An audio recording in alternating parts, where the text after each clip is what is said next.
Good morning. Today, Valentina or Martínez and Valeria, Vásquez, third semester students, are going to present an article called The Characterization of Enterococcus faecium Strain in a Myrmecidis Model. The Enterococcus faecium is a gram-positive bacteria.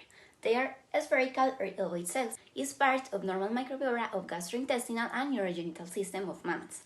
Due to their high tolerance to adverse conditions, they occupy a great variety of niches, part of the microbiota of the soil, natural waters, and plants. There are 33 species belong to the genus Enterococcus, among which are Enterococcus faecium and Enterococcus faecalis. In this article is enfocated in the species Enterococcus faecium, and this have a gene HYLEFM. It's considered virulence determinant of hospital, and the protein ESP is associated with disease. This bacteria, Enterococcus faecium, secretes several molecules that are protective virulence factors, like Enterococcus surface protein gene, aggregation substance, cell wall addition, and cytosine. The cell wall addition is related to endocarditis, and the cytosine A is related to the damage in the cell wall membrane and enabling infection. Also, their capacity to form biofilms that contributes to antibiotic resistance and its ability to adhere in a real epithelial cells and protect urinary infections and peritonitis. The main objective of this article is characterize phenotypical and genotypical Enterococcus faecium, strains collected from bovine mastitis milk, and to evaluate one of them for its virulence in murine mastitis model. Methodology: we are going to analyze this antibiotic susceptibility testing.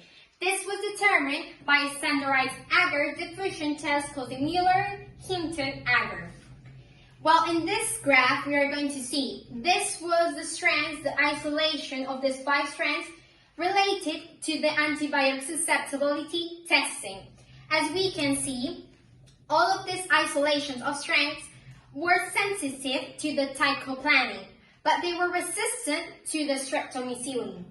This is important because we will see when we go on the presentation how this had an effect on the growing of the bacteria.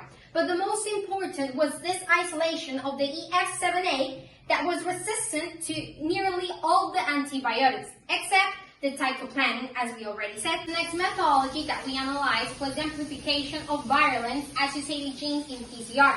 This was some of the genes that were analyzed, that were 5.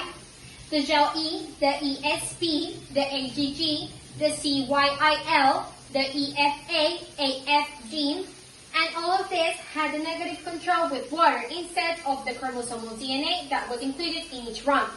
In addition, they characterized the chromosomal DNA that was this ATCCC29212 that was included as a positive control for these final genes that were the strands more important in this type of infection and were involved in this type of bacteria.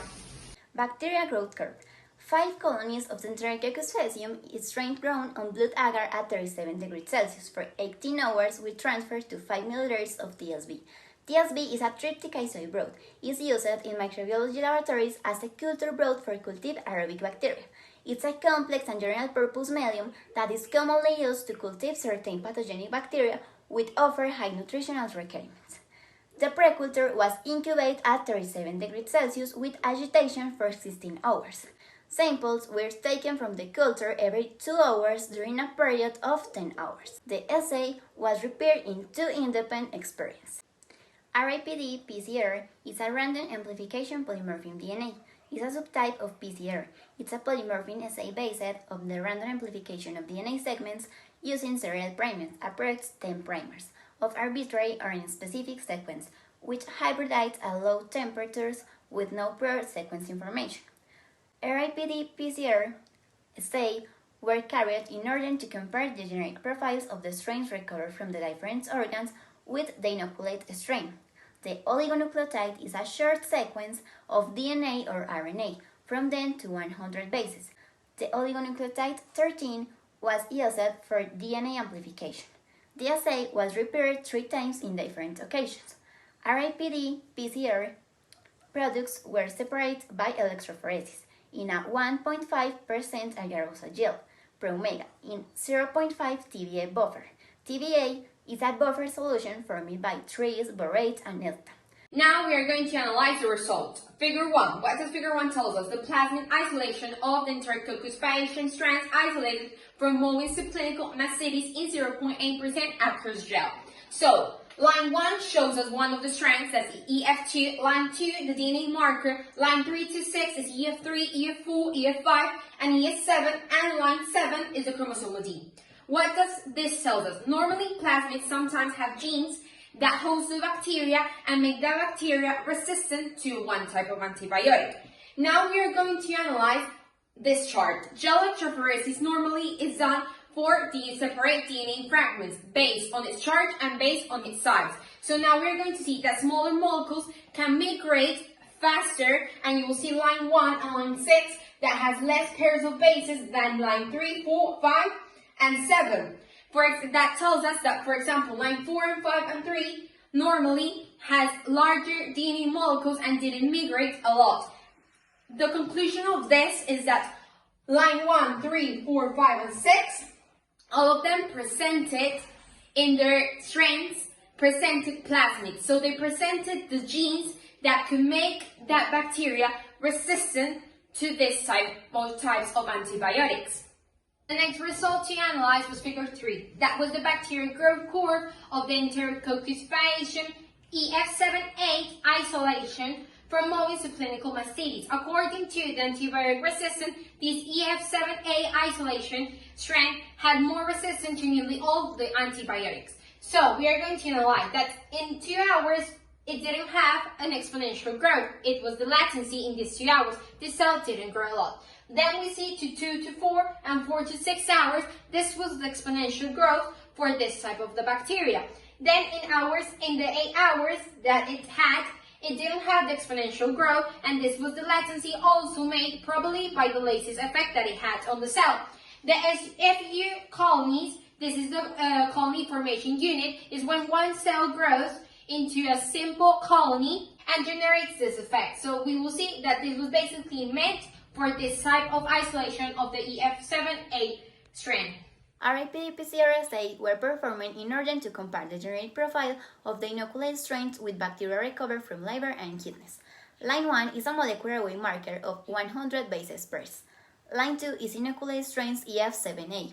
Lines 3 to 20 corresponds to the EF7A strains, but they were recovered at different times after inoculation. It can be seen that in 24 hours, the plasmid didn't have as much change with respect to the original strain, but from lines 7 to 10, genetic polymorphisms can be observed because it no longer colored this band, but the color instead it is. From lines to 10, the 14 polymorphisms are also observed because it colors and below, but not those above.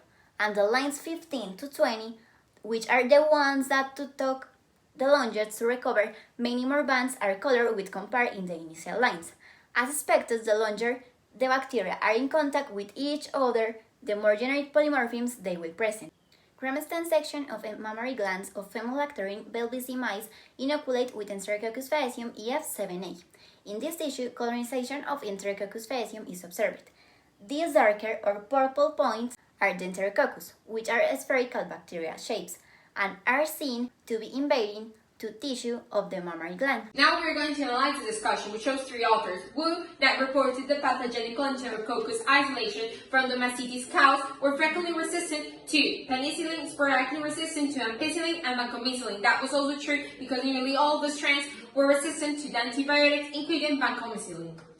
Even engaging the importance of biofilm, the biofilm formation is one of the factors that contribute to the virulence and contributes to antibiotic resistance. This is also true because the biofilm microsystem normally irreversibly attached to the surface, producing extracellular polymers and affecting the genotype, the phenotype, and the gene transcription.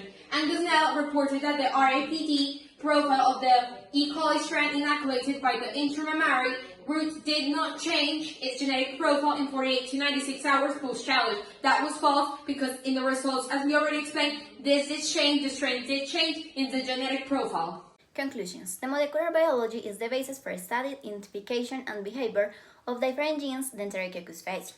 The different tests offered by molecular biology help to find the strain that present the high resistance to antibiotics, EF7A, for which it's difficult to apply treatments. This investigation showed a valid model for the study of the mastitis pathogens by analyzing their capacity to form biofilms, their ability to conjugate plasmids, and the secretion of several molecules that lead to the environmental mastitis pathogens that affect the milking practice.